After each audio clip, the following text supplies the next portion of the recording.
The fact that telephones exist at all wasn't a guaranteed outcome. It was a razor-thin victory in a crowded field of dreamers, tinkerers, and ambitious inventors. And even after the device was born, many thought it was useless. One Western Union executive famously dismissed the idea, saying the telephone had too many shortcomings to be seriously considered as a means of communication.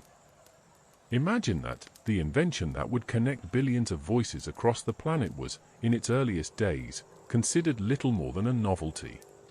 Did you know that when Alexander Graham Bell first filed his patent for the telephone, it beat his rival's patent submission by just a few hours? If paperwork had moved just a little slower, or if Bell had stopped for lunch on the way to the patent office, history might have credited someone else with inventing one of the most transformative devices in human history. Good evening, and welcome to tonight's story. Get comfortable, take a breath, and let yourself drift as we wander back to a time when the idea of speaking instantly to someone miles away sounded like magic or madness. Tonight, we're exploring not just the invention of the telephone, but also the fragile circumstances that nearly kept it from ever existing. You'll hear about the people who struggled to bring it to life, the rivalries that almost buried it, the world before and after its arrival, and the modern legacy of a tool so common today we barely notice it buzzing in our pockets. So as you lay back and let your thoughts soften, we'll take a slow, winding journey into the improbable birth of the phone. Let's begin by imagining life before the telephone. In the mid-19th century, communication was a sluggish affair. If you wanted to reach someone in another town, you had three main options: send a letter, hire a messenger, or, if you had the money, use the telegraph. Letters could take days or weeks depending on distance and weather. Messengers were fast but expensive and limited by human or horse endurance. The telegraph, introduced in the 1830s and 1840s, was revolutionary. It could transmit coded messages over wires almost instantly. But it had major limitations. Only trained operators could send and decode Morse code, which meant that most ordinary people had to dictate messages to a clerk, who would send it off, and then another clerk at the other end would translate it back. It was communication, yes, but impersonal, slow by today's standards, and out of reach for most ordinary conversations. For most people, long-distance contact was rare. Imagine a parent waving goodbye to a child moving west, knowing they might only receive a handful of letters in a year.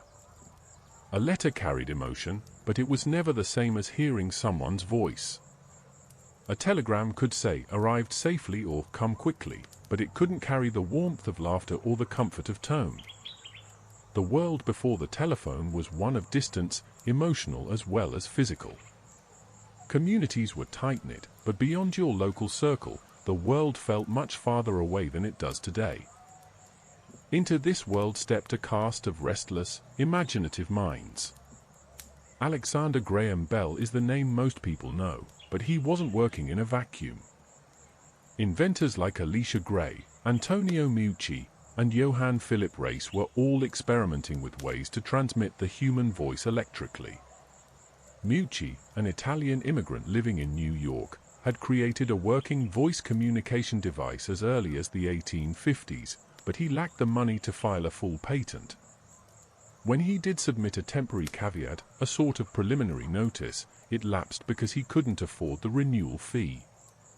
That small detail may have cost him recognition as the true inventor. Reis, in Germany, built a crude device in the 1860s that could transmit musical tones and faint sounds but never achieved consistent speech transmission. Gray, a talented American inventor, filed his own patent caveat the same day Bell submitted his patent application in 1876. The drama was so intense that lawsuits and accusations of theft would swirl for decades afterward. The uncertainty of the telephone's birth highlights just how fragile history can be. Had Meucci been wealthier, perhaps we'd talk about the Meucci phone instead of the telephone. Had Gray's paperwork been processed slightly faster, school children might grow up learning about him instead of Bell.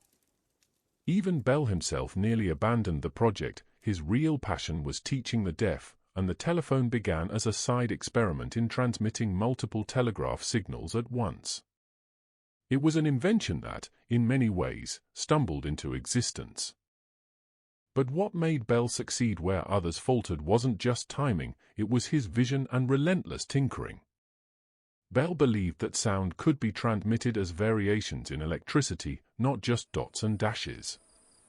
His famous first words, "Mr. Watson, come here, I want to see you," weren't shouted across continents but spoken into a crude apparatus in a Boston laboratory.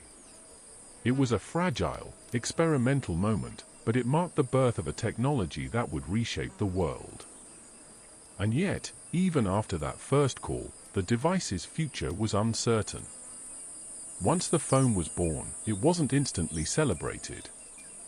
In its early days, many thought it was impractical or even absurd. Why bother talking through a machine when you could send a telegram, or simply wait to see someone in person? Investors were skeptical, and early adopters were ridiculed. Imagine a neighbor bragging in the 1880s about their new telephone line strung across the yard. Many thought it was a toy for the wealthy, not a serious tool. Bell himself had trouble convincing businesses that it was worth their time. That Western Union executive's dismissal of the phone wasn't unique, it echoed the sentiment of many who saw no future in people chattering into wires. This skepticism is part of why the phone almost didn't survive its infancy. Building the infrastructure, wires, switchboards, operators, was an enormous undertaking, one that required faith in a future many people couldn't yet see. Without stubborn inventors and daring investors, the idea might have faded into obscurity, joining the long list of clever but forgotten gadgets. Still, the potential was there. Think of the human voice. It carries emotion, nuance, laughter, urgency, hesitation. No system of dots and dashes could ever fully capture that. The ability to transmit the voice itself, across miles, was not just a technological breakthrough, it was a profoundly human one. It meant mothers could hear their children's voices from afar, lovers could whisper across distances, businesses could negotiate in real time. The telephone wasn't just a machine, it was a bridge between hearts and minds. Of course, none of this was obvious to people at the time. Imagine standing in the 1870s, watching Bell or Gray demonstrate their strange contraptions.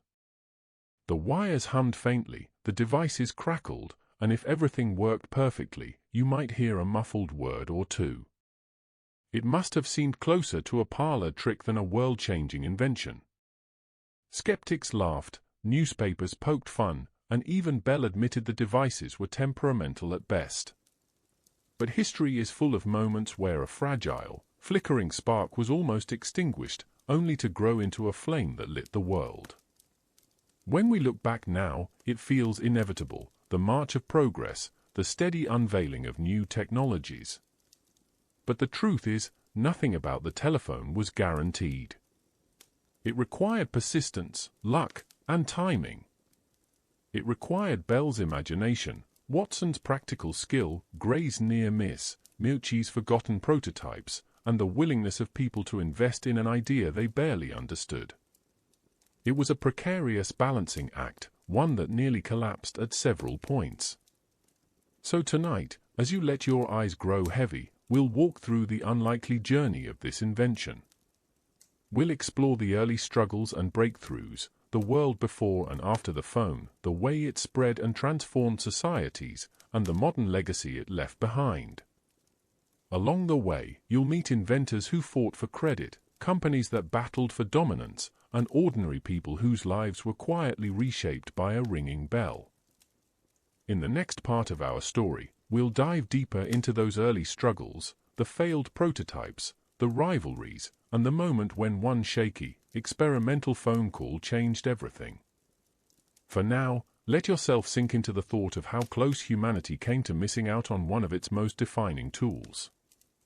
Phones were almost never invented, and yet, against all odds, they now fill our world with endless conversation.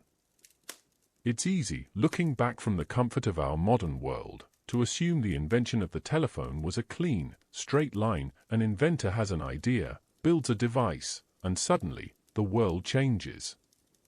But reality is far messier. In truth, the telephone's birth was littered with false starts, bitter rivalries, and devices so unreliable they often seemed like toys rather than tools.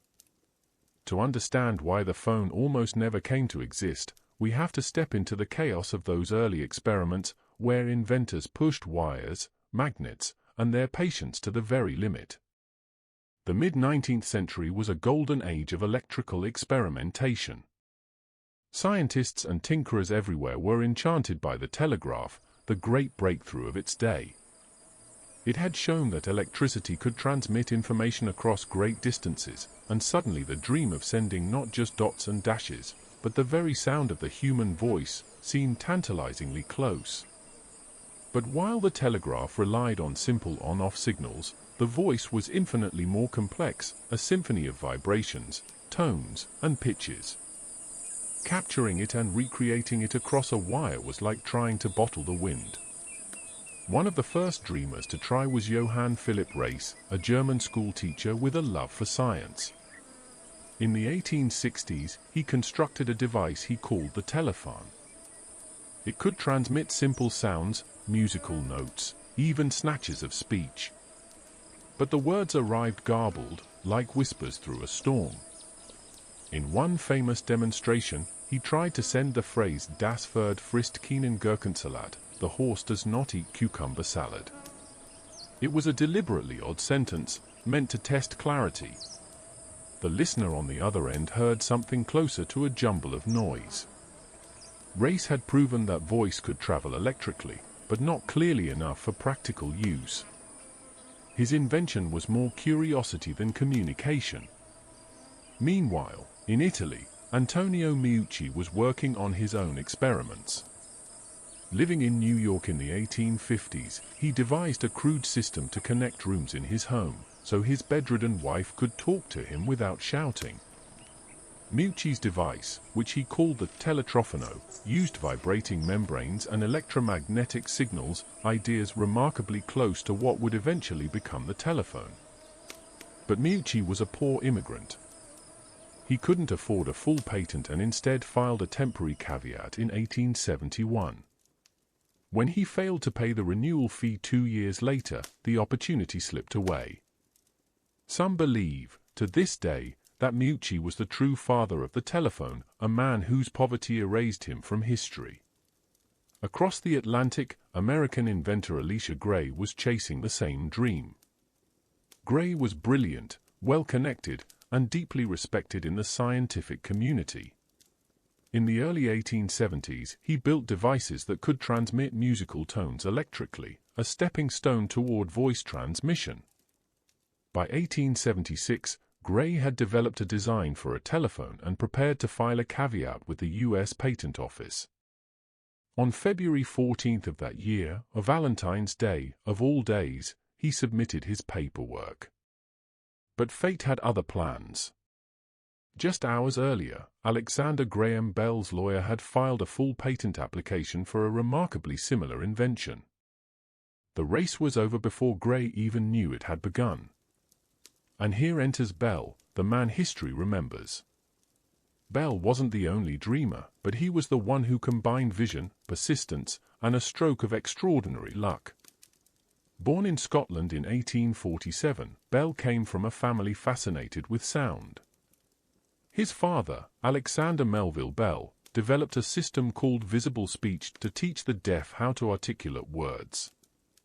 His mother was deaf, and Bell grew up attuned to the subtleties of vibration and tone. When he immigrated to the United States, he brought with him a deep passion for teaching the deaf and a curiosity about how sound might be transmitted electrically. Ironically, Bell wasn't originally trying to invent the telephone. His main project was the harmonic telegraph, a device meant to send multiple telegraph messages simultaneously over the same wire, each at a different pitch. It was while tinkering with this idea that he began to wonder, if electricity could carry tones, why not words? Bell teamed up with Thomas Watson, a skilled machinist, to build prototypes. Their early attempts were clumsy, membranes that tore, wires that broke, signals that fizzled. But Bell was convinced he was on the right path. The rivalry between Bell and Gray came to a head in early 1876. Patent law at the time was murky, and accusations of theft flew in both directions. Did Bell's lawyer bribe a patent clerk to peek at Gray's caveat? Did Gray borrow ideas from Bell's designs? The truth is still debated. What we know is that Bell's patent was granted on March 7, 1876. 3 days later, in a small Boston workshop, Bell made history. The story of that first call has been told so often it feels mythic. Bell spilled acid on himself and shouted into the transmitter, "Mr. Watson, come here, I want to see you." Watson, listening on the receiver in another room, heard the words clearly. For the first time, a human voice had leapt across a wire and been heard at the other end. It was a small distance, just a few feet, but it was enough to prove the concept worked. Bell's excitement was palpable.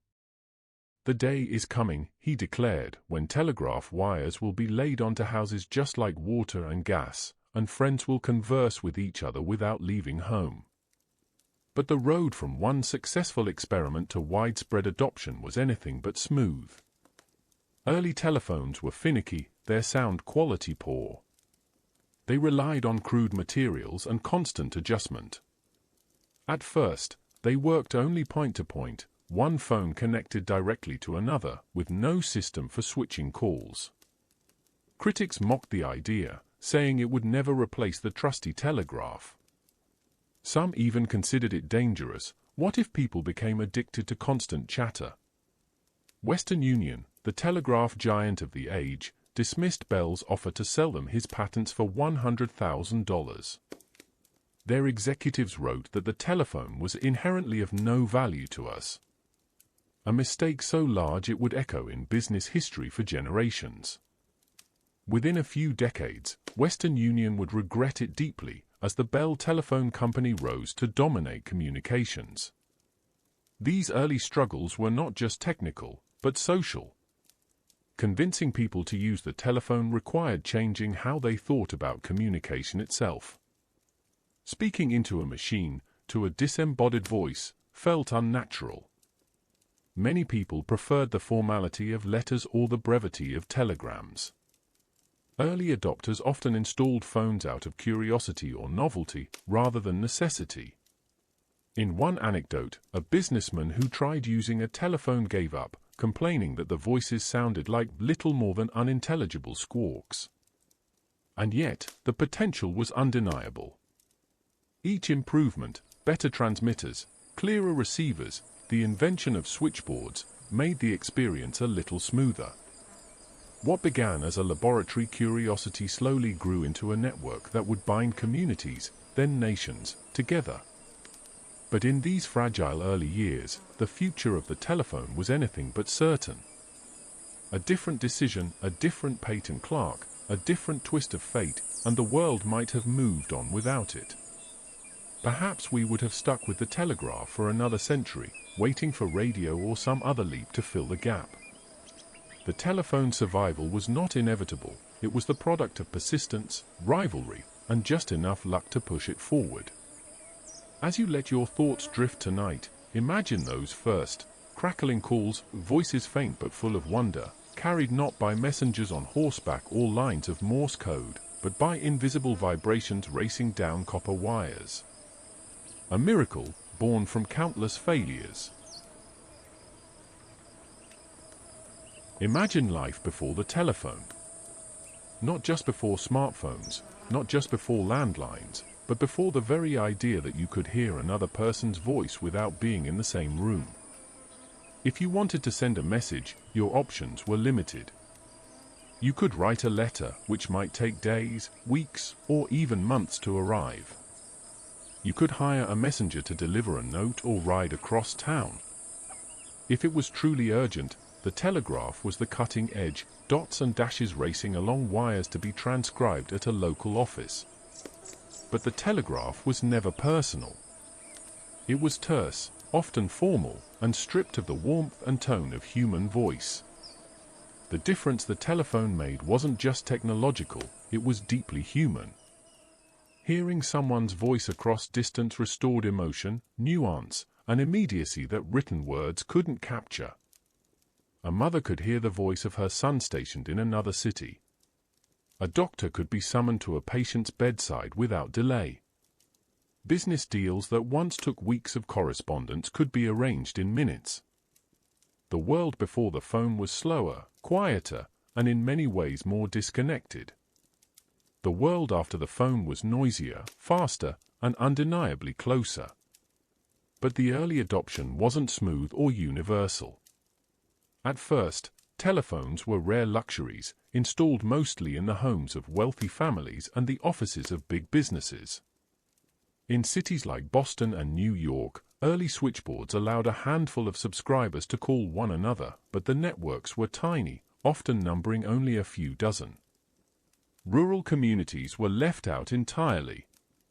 Farmers in the American Midwest, for instance, had little reason to invest in a phone line when their neighbors were miles away and the nearest switchboard was in town. For them, the phone was still an abstract idea. That gap between rich and poor, urban and rural, would define the telephone's early years. In cities, phones became status symbols, proof that you were modern, connected, and ahead of the curve. A businessman with a telephone on his desk was signaling that his company was on the cutting edge. A household with a phone could suddenly call for groceries, or even just gossip with relatives across town. Meanwhile, in the countryside, families continued to rely on mail, neighbors, and face-to-face contact. Over time, though, ingenuity bridged the gap. Farmers began building their own party lines, stringing wires between houses and barns, connecting a dozen or more households to a single shared line. These party lines were both a blessing and a curse. On one hand, they created tight-knit communities where news and emergencies could be shared instantly. On the other, privacy was non-existent. If one family picked up the receiver, they could listen in on their neighbors' conversations, a source of both humor and scandal. Stories spread of half a town secretly eavesdropping as a young man proposed marriage, or a mother-in-law chiming in uninvited. The telephone, even in its most basic form, was already reshaping how people related to each other. Unexpected consequences soon emerged. Telephones collapsed distance, but they also created new social anxieties. Suddenly, there was the pressure to answer promptly, the intrusion of business into home life, the possibility of hearing bad news instantly instead of days later. For some, this immediacy was overwhelming. A ringing phone could disrupt dinner, sleep, or peace of mind. Critics warned that constant communication might erode social manners, replacing thoughtful letters with casual, rushed conversations. Businesses, of course, embraced the change eagerly. Banks, stockbrokers, and newspapers quickly realized the competitive advantage of instant voice communication. Prices could be shared, deals sealed, and news relayed at lightning speed. The stock ticker, once the pinnacle of modern finance, suddenly looked slow compared to a direct phone call. In this way, the telephone didn't just connect people, it rewired entire economies. Consider emergencies. Before the telephone, summoning help in a crisis could be agonizingly slow. A fire breaking out in a home meant someone had to run to a fire station or ring a bell to alert neighbors. With the telephone, a single call could mobilize a fire brigade. Doctors could be reached in minutes, potentially saving lives that would otherwise have been lost. This shift was so profound that many of the earliest community phone networks justified themselves not on convenience, but on safety. And yet, adoption was still uneven across the globe. Wealthy nations like the United States and parts of Europe led the way, while much of the world remained silent. Colonial powers often installed phone lines in their territories, but usually only for administrative and military purposes, not for the benefit of local populations. The result was a communications divide that mirrored broader inequalities, a pattern that, in some ways, still lingers today with modern technologies like the Internet. Interestingly, the telephone also began reshaping language itself. People had to invent new social rules for talking to an invisible voice. The word hello, now so standard, only became popular because of the phone. Before then, people often greeted one another with good day or how do you do. But Thomas Edison suggested hello as a practical, short greeting for answering calls, and it stuck. Even the way people paused in conversation changed, as they adapted to the rhythm of talking without physical cues. The gender dynamics of the phone spread are worth noting too.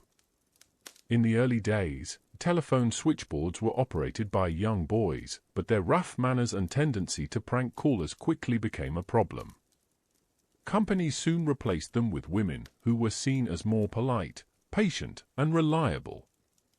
These hello girls, as they were nicknamed, became the backbone of telephone systems worldwide, managing connections with grace under pressure. For many women, switchboard work provided a respectable, stable job outside the home at a time when opportunities were limited. As telephones crept deeper into everyday life, society began to notice just how much they were altering patterns of human interaction. Courtship, for example, changed dramatically. Where once young men and women might have had to arrange chaperone visits or write long letters, now they could whisper into a phone late at night, voices bridging miles. Business etiquette shifted too. Negotiations once requiring weeks of correspondence could be settled in an afternoon. The sense of distance was shrinking, replaced by an immediacy that seemed both thrilling and unsettling. Of course, not everyone welcomed this new age. Some critics argued that the phone would destroy letter writing, which was seen as an art form. Others worried that people would become too dependent, losing the ability to be self-reliant. Rural skeptics often dismissed it as a city fad, unnecessary for those who lived close to their neighbors. And yet, slowly but surely, the skeptics were proven wrong. By the early 20th century, the sound of a ringing phone was becoming as familiar as the bark of a dog or the knock of a neighbor on the door. One of the most profound changes the telephone brought was psychological, the collapse of isolation. For centuries, distance had been a hard barrier. Families separated by migration or travel often went years without hearing one another's voices. The telephone shattered that silence. Immigrants in America could call relatives back home, though the cost was often steep. Soldiers could speak to loved ones before leaving for war. Parents could reassure children studying far away. The human voice, carried across wires, softened the loneliness of separation. The technology also created new forms of entertainment and mischief. Prank calls became an instant phenomenon. Children delighted in dialing strangers to ask silly questions, much to the dismay of parents. Businesses began advertising their phone numbers, giving rise to early versions of customer service. In cities, directories were published so people could look up and call one another. What had once been unimaginable was quickly becoming mundane. Perhaps the most striking thing, looking back, is how quickly the telephone went from novelty to necessity. Within a few decades, it was hard to imagine modern life without it. By the early 1900s, switchboards were expanding, lines stretching across countries, and international calls beginning to emerge. The world before the phone was already fading into memory. As you rest tonight, consider how different life might have been if the skeptics had been right, if the telephone had been dismissed as a fad or strangled by rivalries. The ability to hear another person's voice across miles is something so ordinary to us now that we barely think about it. But for those who lived through the transition, it was nothing short of magical, a before and after moment that forever changed the rhythm of human connection. The spread of the telephone didn't happen overnight. At first, it was confined to businesses, government offices, and wealthy households. Having a telephone in your home in the late 19th century was a clear mark of prestige, a signal that you were on the cutting edge of modernity. The first networks were small and localized, often just a few wires strung across a neighborhood, connecting a handful of subscribers. Early systems relied on human operators, people, often young women, who would manually connect calls by plugging wires into switchboards. If you wanted to talk to someone, you picked up your receiver and spoke to the operator, who then physically connected your line to the one belonging to the person you wanted to reach. It was far from instantaneous, and privacy was non-existent, but it was magical enough to captivate those who used it. From these humble beginnings, the telephone began to spread rapidly.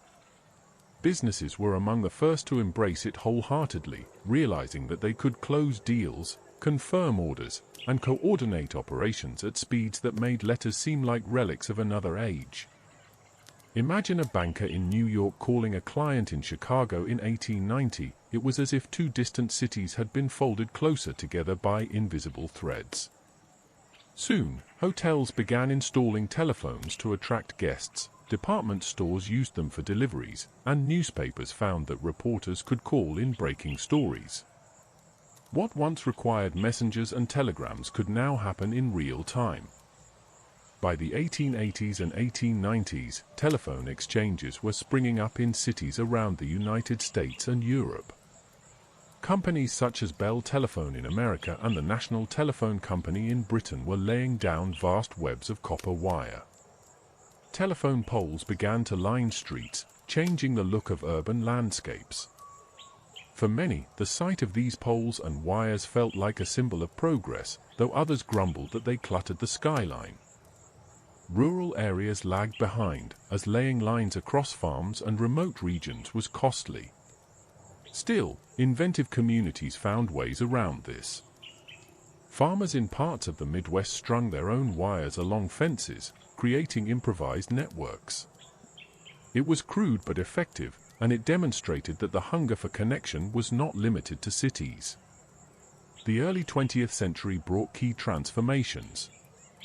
One of the biggest was the move from local to long-distance calling. At first, telephone conversations were limited to a small radius, just a few miles, before the sound degraded into static. But as technology improved, so did the reach of the networks.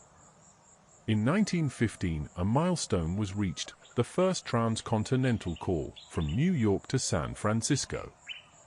The voices of Alexander Graham Bell himself and his former assistant Thomas Watson crackled across 3,000 miles of wire. For people listening in, it was almost unbelievable, words traveling across a continent in real time. Soon, the race was on to connect not just cities but countries.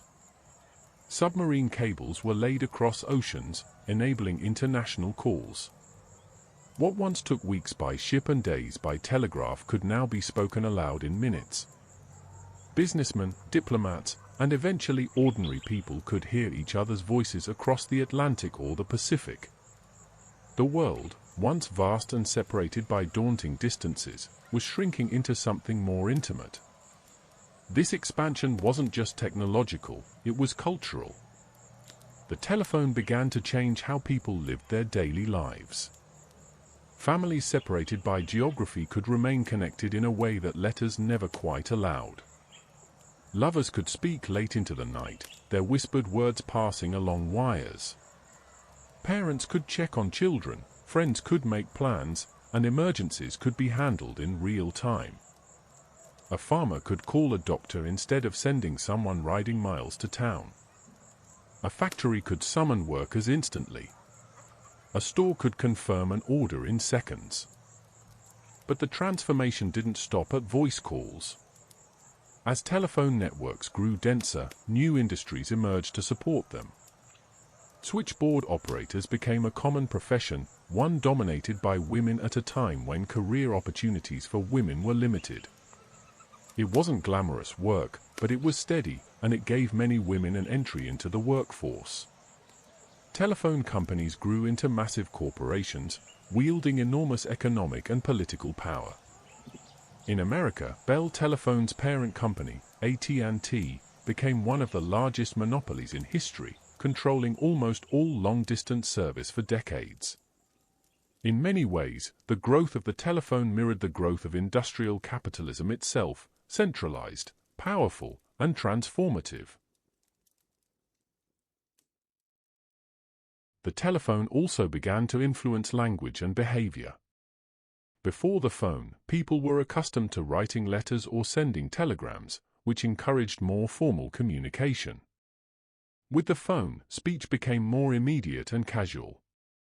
Entire ways of speaking emerged around the telephone. Phrases like "hello" and "can you hear me" became part of everyday conversation. The act of calling someone created a new kind of social ritual, blending etiquette with practicality. And then, as decades passed, new transformations reshaped the device itself. The clunky wall-mounted telephones with crank handles gave way to sleeker desk models. Rotary dials replaced operators for many local calls, and later push-button phones made dialing faster and easier. Long-distance calling grew cheaper, opening up the possibility for more ordinary people to use it rather than reserving it for special occasions. By mid-20th century, a call across the country, once a major expense, was becoming a normal part of life. The global spread of the telephone wasn't uniform. In wealthy nations, networks expanded quickly, but in poorer regions, telephones were a rarity well into the 20th century. Some countries relied on a handful of public phones, often in post offices or city centers. Others had waiting lists that stretched years for households hoping to get a line installed. Yet slowly, the gap narrowed, and by the latter half of the century, even remote villages were being touched by telephone wires or connected through radio-based systems.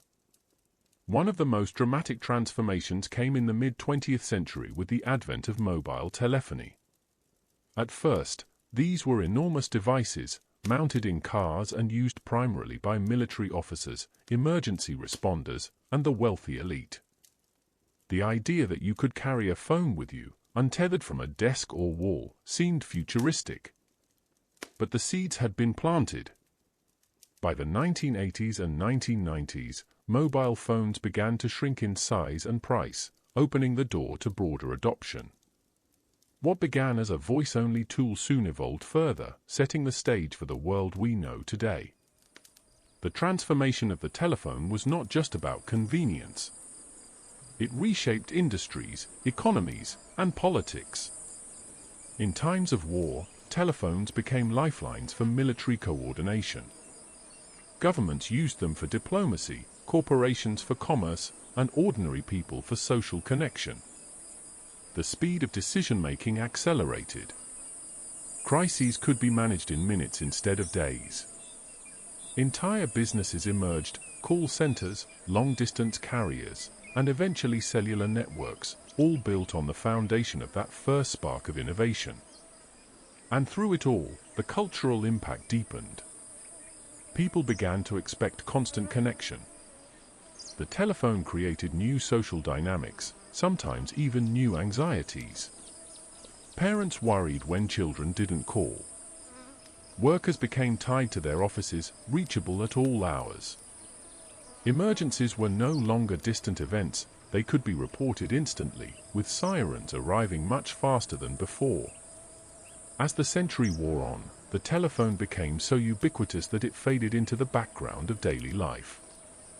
Yet if we step back and imagine the world before it spread, we see just how profound the transformation was.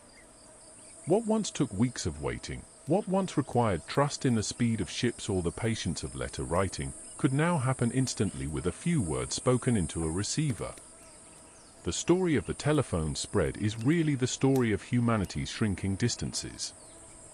Wires across neighborhoods, across cities, across continents, each one tightening the weave of our shared world.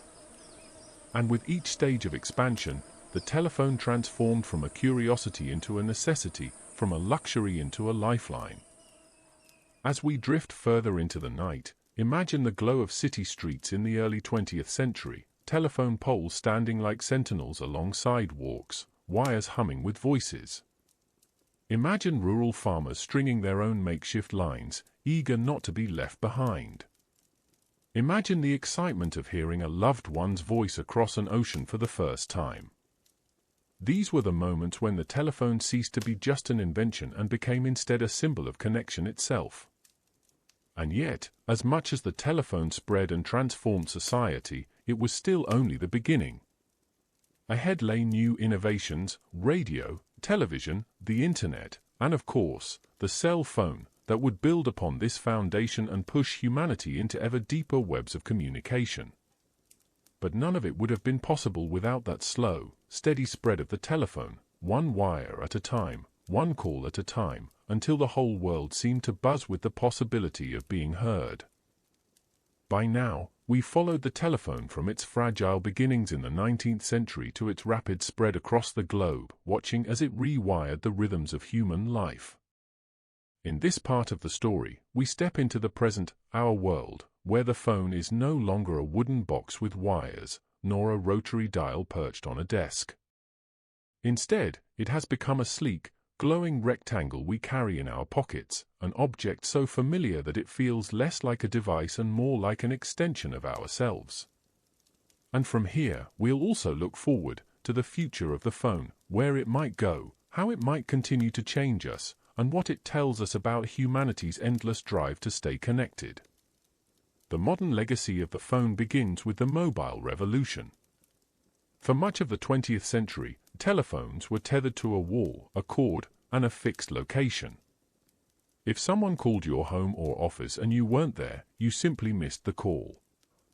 There were answering machines eventually, but the phone was still rooted in place. That began to shift in the latter half of the century, when car phones and bulky mobile devices appeared. At first, they seemed like toys for executives and celebrities, expensive, limited in coverage, and heavy enough to need carrying cases. Yet they planted a seed, the idea that communication didn't have to be tied down. By the 1990s, that seed began to sprout. The first generation of consumer cell phones, small enough to fit into a bag or pocket, spread rapidly. Suddenly, anyone could make a call on the move, while driving, while walking, even while traveling abroad. It felt futuristic, liberating, even a little unbelievable. The rituals of phone use changed. No longer did people need to rush home to catch a call. No longer did a meeting have to end because someone needed to reach another location. The phone followed its owner like a companion, always available, always within reach. And then came the smartphone. In 2007, when Apple unveiled the iPhone, the very idea of what a phone could be shifted overnight. No longer was it primarily about calling people. It became a handheld computer, a camera, a navigation device, a music player, a diary, a library, and eventually, a portal into the boundless world of the internet. The word phone itself almost became misleading because voice calls were suddenly just one small feature among many. The rise of the smartphone changed not only technology but culture. Social interactions, once defined by face-to-face conversations or phone calls, increasingly moved into text messages, emails, and apps. People could share photos instantly, post thoughts for the world to see, or video chat with someone halfway across the globe. What had once been remarkable, hearing the voice of a loved one across an ocean, soon became normal. Now, we expect to see their face in real time, no matter the distance. The phone has erased even more of the barriers that geography once imposed. With that erasure came new industries and new economies. App developers, social media companies, online marketplaces, and delivery services all sprouted from the soil laid down by the modern phone. Billions of people now depend on their phones not just for communication, but for work, shopping, entertainment, and even health. For many, the phone has become the first thing they check in the morning and the last thing they put down at night. In developing regions, mobile phones bypass the need for widespread landlines, allowing people to leapfrog directly into the digital era. In some African countries, mobile phones became banking tools, enabling millions to send and receive money without ever setting foot in a traditional bank. In rural India, farmers used phones to track crop prices and weather forecasts. Around the world, the phone has become a bridge to opportunity. But the modern legacy is not only about convenience, it is also about dependence. The phone has shifted from being a tool to being a lifeline. Emergencies, work, family obligations, all are now tied to the ability to instantly reach someone. And along with that connection comes new anxieties. The expectation to always be reachable, the compulsion to check notifications, the blurry boundary between work and rest, all of these are part of the legacy too. Where earlier generations marveled at the ability to call across continents, today we sometimes feel overwhelmed by the constant stream of messages, alerts, and digital noise. Even so, the phone remains perhaps the most personal of all modern technologies. Unlike televisions, computers, or even cars, the phone is uniquely ours. We carry it, customize it, and rely on it in ways that make it feel almost like an extension of our identity. Think of how often you've seen someone pat their pocket or rummage through a bag, checking for that small device. Losing a phone today is more than an inconvenience, it feels like losing a piece of yourself, your contacts, your photos, your reminders, even your memories. The transformation continues into the present day with the blending of phones and other technologies. Smartwatches now extend phone functions onto our wrists. Voice assistants respond to spoken commands. Augmented reality apps overlay digital information onto the physical world. In many ways, the phone has become the hub of our digital lives, the anchor point connecting our appliances, our cars, our homes, and even our health trackers. Looking forward, the future of the phone may look less like the rectangular device we know today and more like something woven seamlessly into our environment. Already, researchers are developing flexible screens, wearable displays, and even brain-computer interfaces that may one day allow us to communicate without lifting a device at all. Instead of pulling a phone from your pocket, you might project information into the air, or send a thought directly to someone else's device. It sounds like science fiction, but then again, so did the idea of carrying a phone in your pocket just a few decades ago. The phone's future also intersects with the broader story of artificial intelligence. Imagine calling not just people but intelligent digital assistants capable of managing tasks, negotiating appointments, or even holding conversations indistinguishable from humans. In some ways, this is already beginning with tools like voice recognition and predictive typing. But the horizon stretches much further. Phones may one day anticipate needs before we even articulate them, becoming not just tools but companions, guides through the complexities of modern life. Of course, with each leap forward comes new questions. Just as the first telephones raised concerns about privacy and eavesdropping, so too do modern devices.